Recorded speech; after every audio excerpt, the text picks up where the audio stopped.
அனைவருக்கும் காலை வணக்கம். இன்னைக்கு டாபிக் வந்து ரூசோ. ரூசோன்னா யாருன்னா பிரெஞ்சு புரட்சியின் இவங்க தான் கதாநாயகர்கள். பிரெஞ்சு புரட்சியின் தலகர்த்தாக்கள். இவங்க எழுதின எழுத்துக்கள் தான் ரூசோ, வால்டேர், மாண்டெஸ்கியூ. 3 பேர் எழுதுனாங்க. இவங்க என்ன எழுதுனாங்கன்னா, மன்னராட்சின்றது கிடையாதுயா, மக்களாட்சி தான். மக்களை வந்து ஆள்றவன் மன்னன் கிடையாது, மக்களை ஆளுமே மக்கள் தான். மக்களுமே அவனுக்கு வந்து கிங்கு கிடையாது, சட்டம் தான். சட்டத்துக்கு உட்பட்டு தான் மனிதன் நடக்கணும்.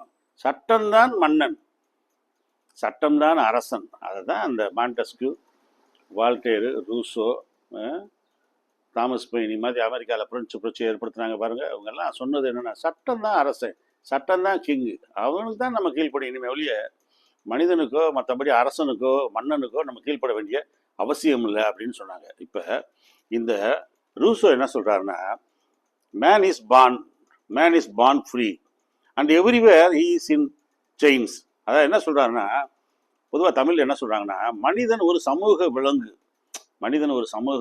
அவன் சுதந்திரமாக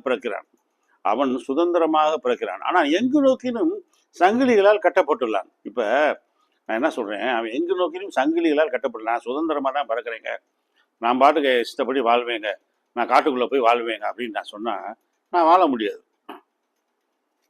நான் வந்து சாப்பாடு சாப்பிட்ணும், நான் சாப்பிட்ற சாப்பாடை வந்து அரிசியை வந்து ஒருத்தர் ஒரு விவசாயம் பண்ணணும், விவசாயம் பண்ணதை வந்து ஒருத்தர் வந்து அறுவடை பண்ணணும், கொண்டு வந்து ரைஸ் மில்லில் கொடுக்கணும், அதை பட்டை தீட்டி அப்புறம் அரிசியாக வந்து நம்மளுக்கு வந்து கடையிலேருந்து வீட்டுக்கு வந்து வீட்டில் சமைச்சு கொடுக்கணும்.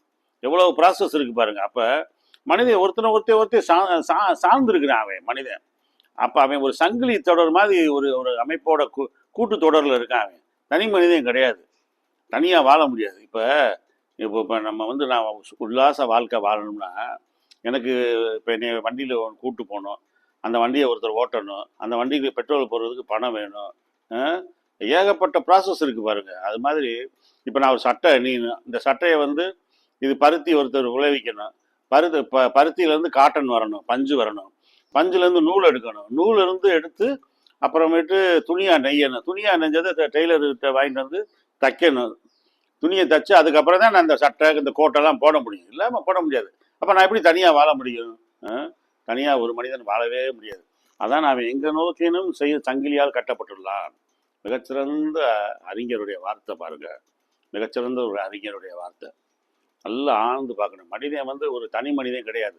இப்போ மகாத்மா காந்தி நான் அமைதியாக வாழ போகிறேன், நான் போய் ஆசிரமத்தில் வாழ போகிறேன் அப்படின்னாரு. ஆனால் கவிக்குயில் சரோஜினி நாயுடு அன்றைக்கி வந்து இந்தியாவில் இருந்த 3 இளம் தலைவர்கள், யங் லீடர்ஸ் காங்கிரஸில் இருந்தாங்க. நேதாஜி சுபாஷ் சந்திர போஸ், ஜவஹர்லால் நேரு, கவிக்குயில் சரோஜினி நாயுடு. அந்த சரோஜினி நாயுடு என்ன சொன்னாங்கன்னா, மகாத்மா காந்தியின் எளிமையான வாழ்க்கைக்கு பிர்லாவின் ஏராளமான பணம் தேவைப்பட்டது. காந்தி போய் நான் வாழணும் அமைதியாக, நான் ஒரு குடிசையில் போய் வாழணும், குடிசையில் போய் குடிசையை போடணும், சுற்றி 10 ஏக்கரில் ஆசிரமம் வைக்கணும், சுற்றி வேலி கட்டணும், அப்புறம் அவர் பால் சாப்பிடணும்னா பாலுக்கு ஒரு மாடு வைக்கணும், பாலை கறக்கிறதுக்கு ஒரு கோணார் வேணும், அதை காய்ச்சி கொடுக்கறதுக்கு ஒரு பொம்பளை வேணும். எவ்வளோ மனிதனுக்கு தேவைப்படுது பாருங்க. அவன் தனியாக தான் இருக்கணும்னு நினைக்கிறேன், ஆனால் அவன் வந்து தனியாக மனிதன் வாழவே முடியாது. மனிதன் தனிமையில் வாழ்வது நல்லதல்ல. அதற்காக தான் கடவுள் வந்து அவனுக்கு ஒரு ஏற்ற துணையை படைத்திருக்கிறார். அதுதான் திருமணம். இந்த காரியம் கடவுளால் வந்ததுன்னு கிறிஸ்தவங்க இது பத்திரிகையில் போட்டிருப்பாங்க. திருமணத்தன்னைக்கு பத்திரிகையில் மேலே இந்த காரியம் கடவுளால் வந்தது. கடவுளால் வந்ததுயா. மனிதன் இங்கே ஒரு ஆம்பளை இருப்பான், அங்கே ஒரு பொண்ணு இருக்கும், யாருன்னே தெரியாது, 2 பேரும் முன்னப்புறம் பார்த்துருக்க மாட்டாங்க, சொந்தக்காரங்களே இருக்க மாட்டாங்க, அவங்க ஒன்றா சேர்ந்து ஒரு கல்யாணம் முடிப்பாங்க. ஆனால் தனியாக இருக்கிற மனிதன் ஒன்றாவான். அப்படி ஒன்றா தான் வாழ முடியும், அப்படிதான் வாழ முடியும். அடுத்து 2 பேர் ஒன்றா வாழ்ந்தால் தான் அவங்க ஒரு ஜெனரேஷனை உருவாக்க முடியும், அடுத்தடுத்து வாரிசுகளை உருவாக்கி அவங்க பேரில் ஒரு குடும்பம் ஒரு அமைப்பு வந்திருக்கும். அதைத்தான் இந்த ஒரு அழகாக சொல்கிறார். நீ தனியாக போயிட முடியாது ராஜா, நீ எல்லாமே எங்கே போனாலும் நீ உனக்கு வந்து வாழ ஆகிக்கிட்டே இருப்ப நீ அப்படின்றாரு. பிரெஞ்சு புரட்சியின் கதாநாயகன் இந்த ரூசோ. ஆனால் இந்த ரூசோ வந்து பிரான்ஸில் பிறந்தவர் கிடையாது. இவர் ஆக்சுவலி சுவிட்சர்லாந்தில் பிறந்தவர். சுவிட்சர்லாந்தில் ஜெனீவாவில் பிறந்தவர். சுவிட்சர்லாந்தோட தலைநகர் ஜெனீவாவில் பிறந்தவர். ஜெனீவா சுவிட்சர்லாந்துன்னா அவங்களுக்கு தெரியும், ஐரோப்பாவில் விளையாட்டு மைதானம். நிறைய படங்கள் எடுத்திருப்பாங்க. அப்படியே பனிச்சறுக்கோ இருக்கும், பனியோ இருக்கும், பனியில் ஏறி மக்கள் அப்படியே ஏறி ஸ்கேட்டிங் விளாடுவாங்க.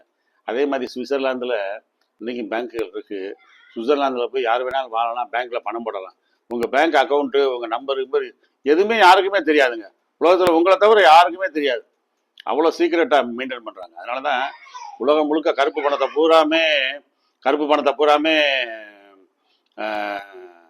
சுவிட்சர்லாந்தில் கொண்டு போய் போடுறாங்க. அருமையான ஊர் சுவிட்சர்லாந்து. அங்கே பிறக்கிறாரு, சுவிட்சர்லாந்தில் ஜெனீவாவில் பிறக்கிறாரு. இவர் பிறக்கும்போது மன்னராட்சி. சாயங்காலம் 6 மணிக்கு மேலே அந்த கதவுகள் அடைச்சிருவாங்க. இவங்க வெளியே போனாங்கன்னா ஊருக்குள்ள திரும்ப முடியாது. வாசல்லே தான் படுத்து கிடக்கணும். நுழைவாயிலே படுத்துக்கணும். அப்புறம் அடுத்த நாள் தான் உள்ளே வர முடியும். இப்போ சொல்கிறாரு, கொடூரத்துக்கு கஷ்டத்துலேயும் கஷ்டம், பெரிய கஷ்டம் என்னன்னா, நான் ஏழையா பிறந்ததுதாயா பெரிய கஷ்டம். அவ்வளோ வாழ்க்கையில் கஷ்டங்களையும் துன்பங்களையும் நான் அனுபவித்தேன். அந்த கஷ்டங்களையும் துன்பங்களையும் அனுபவித்ததுனால தான் அவர் அந்த அருமையான இந்த சுதந்திர பிரகடனம் பண்ணுறாரு. மக்களாட்சியை மன்னராட்சியிலேருந்து மக்களாட்சி தத்துவத்தை கொண்டு வர்றாரு. அரசன் தான் நம்மளுடைய தலைவன் கிடையாதுயா. அரசன் தான் நம்மளுக்கு மக்களுக்கு மக்கள் தான் தலைவன். மக்களுக்கு சட்டம் தான் தலைவன். மன்னன் நம்மளுக்கு ஒரு பெரிய ஒரு மேலே ஒரு அதிகாரமிக்க ஒரு ஆளாக இருப்பானே ஒழிய, அவன் மன்னனே கிடையாது. சட்டம் தான் மன்னன், சட்டம் தான் அரசன் அப்படின்றாங்க. சட்டத்துக்கு தான் நம்ம கீழ்ப்படியணும் அப்படின்றாங்க. அதை சொல்கிறாரு. ஜெனீவாவிலேருந்து பிரான்ஸுக்கு இவர், வால்டேரு, ஏற்கனவே நான் சொன்னபடி மாண்டெஸ்கியூ 3 பேரும் சேர்ந்து புரட்சியை ஏற்படுத்துகிறாங்க.